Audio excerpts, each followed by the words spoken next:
Assalamualaikum warahmatullahi wabarakatuh. Kembali lagi dengan Bulia. Kita akan belajar tentang gejala alam biotik dan abiotik. Jadi, gejala alam biotik itu gejala alam hidup. Sedangkan gejala abiotik adalah gejala yang tidak hidup. Pokok pembahasannya kita akan belajar tentang ciri-ciri makhluk hidup, gejala alam biotik, gejala alam abiotik, serta alat pengamatannya. Oke, lanjut. Pada gambar ekosistem danau ini, coba sebutkan mana yang termasuk komponen abiotik, mana yang termasuk komponen biotik. Tahukah kamu kalau cahaya, udara, tanah, air, bebatuan itu termasuk dalam golongan abiotik, sedangkan ada rusa, capung, elang, atau hewan, ikan-ikan, serta tumbuhan, rumput-rumputan, pohon, bunga, itu semua termasuk dalam golongan biotik karena mereka memiliki ciri-ciri makhluk hidup. Nah, lalu ciri-ciri makhluk hidup itu apa aja sih? Yang pertama ada bernafas. Semua tumbuhan, hewan, manusia itu akan menghirup oksigen dan mengeluarkan karbon dioksida dari hasil metabolisme tubuhnya. Sedangkan yang kedua yaitu membutuhkan makanan atau nutrisi. Yang ketiga itu tumbuh. Tumbuh itu berarti dari kecil menjadi besar. Dari pendek menjadi tinggi, dari kurus menjadi gemuk atau besar. Nah, itu termasuk ke dalam ciri-ciri tumbuh. Yang kedua, yang selanjutnya yaitu bergerak. Bergerak seperti yang kita tahu, hewan dan manusia itu dapat berpindah tempat. Sedangkan tumbuhan, walaupun dia tidak berpindah-pindah tempat, karena terpaan angin, dia dapat bergerak. Lalu ada ciri-ciri lain yaitu berkembang biak. Nah, berkembang biak itu dari 1 menjadi 2, menjadi 3, menjadi 4. Bisa dengan cara perkawinan ataupun dengan cara bertunas pada tumbuhan. Lalu ada ciri-ciri lagi peka terhadap rangsangan. Seperti contohnya, kalau kita terkena benturan, kita akan merasakan sakit dan teriak "au". Nah, itu adalah ciri dari peka terhadap rangsangan. Peka terhadap rangsangan yang lain kita contohkan pada putri malu. Putri malu mendapat sentuhan akan menguncup. Lalu ada ciri-ciri yang ketujuh yaitu semua makhluk hidup melakukan metabolisme atau pembentukan energi. Jadi dari makanan yang kita konsumsi dan dengan adanya pernafasan, maka akan terjadi proses di dalam tubuh itu membentuk energi. Nah, energi ini yang membuat kita bisa bergerak, berkembang biak, tumbuh, dan lain sebagainya. Yang selanjutnya yaitu adaptasi atau penyesuaian lingkungan.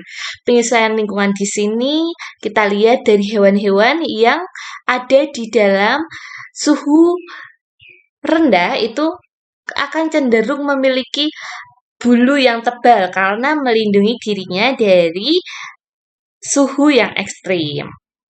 Lalu, ada ekskresi atau pengeluaran zat sisa. Nah, di sini pengeluaran zat sisa yang paling gampang kita pelajari pada manusia. Kita akan mengeluarkan karbon dioksida, mengeluarkan keringat, mengeluarkan urin, ataupun feses sebagai hasil dari sisa-sisa metabolisme. Dan yang terakhir itu regulasi atau pengaturan. Nah, di dalam tubuh kita itu sudah sangat ajaib karena dirancang untuk mengatur segala proses kehidupan, mengatur denyut nadi, mengatur jalannya darah, mengatur oksigen yang masuk, dan lain sebagainya, atau regulasi-regulasi yang terjadi di dalam tubuh. Nah, yang kedua itu ada gejala alam biotik. Kita ambil 3 contoh, yaitu pertama itu adanya ledakan hama pada tanaman yang merajalela karena hama tersebut itu bisa dipengaruhi oleh menurunnya predator hama ataupun dengan meningkatnya pestisida yang digunakan sehingga ledakan hama itu karena dia hidup, ada pemicunya, bisa terjadi. Yang kedua, seperti yang kita tahu, eh, ber kita sedang berjuang melawan virus corona. Nah, penyebaran virus ini, walaupun tidak bisa kita amati secara langsung karena terlalu kecil, ini termasuk ke dalam contoh gejala alam biotik karena virus ini hidup. Yang ketiga, yaitu pembusukan pada makanan. Nah, pembusukan pada makanan ini biasanya disebabkan oleh mikroorganisme ataupun jamur. Yang selanjutnya kita akan membahas tentang gejala alam abiotik ataupun gejala alam yang tidak hidup. Contohnya yaitu ada rotasi bumi. Rotasi bumi itu perputaran bumi pada porosnya. Nah, akibat dari rotasi bumi itu ada pergantian siang dan malam, perbedaan waktu, gerak semu harian benda langit, serta perbedaan percepatan gravitasi di tempat-tempat tertentu. Yang kedua, gejala alam abiotik yaitu revolusi bumi. Nah, kalau revolusi itu perputaran bumi mengelilingi matahari. Jadi, bumi yang mengelilingi matahari itu akan menyebabkan gejala-gejala yang diantaranya gerak semu tahunan matahari, perubahan lama siang dan malam, pergantian musim, serta penampakan rasi bintang yang berbeda pada setiap bulannya. Lanjut, dari gejala alam abiotik itu juga bisa terjadi peristiwa gerhana. Ada gerhana matahari dan ada gerhana bulan. Selain itu juga ada peristiwa terbentuknya pelangi karena pembiasan cahaya oleh titik-titik air hujan. Lalu ada kebakaran hutan.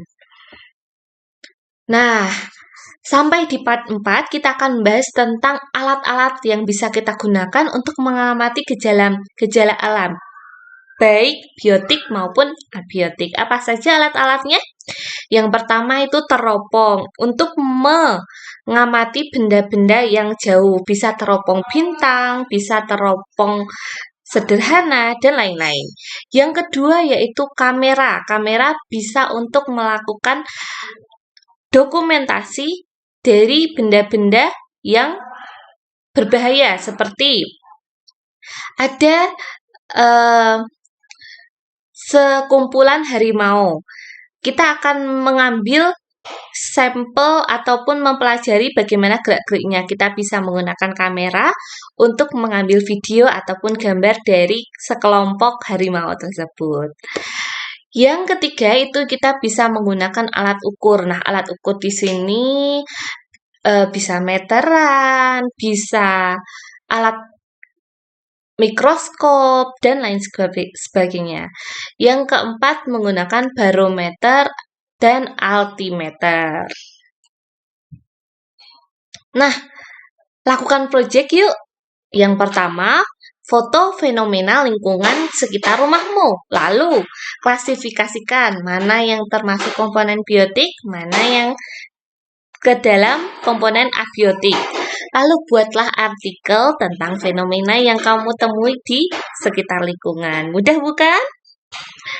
Bulia harap belajar IPA tetap harus semangat dan kita lebih peduli terhadap lingkungan. Sekian pembelajaran hari ini. Terima kasih atas perhatian kalian. Tetap semangat. Wassalamualaikum warahmatullahi wabarakatuh.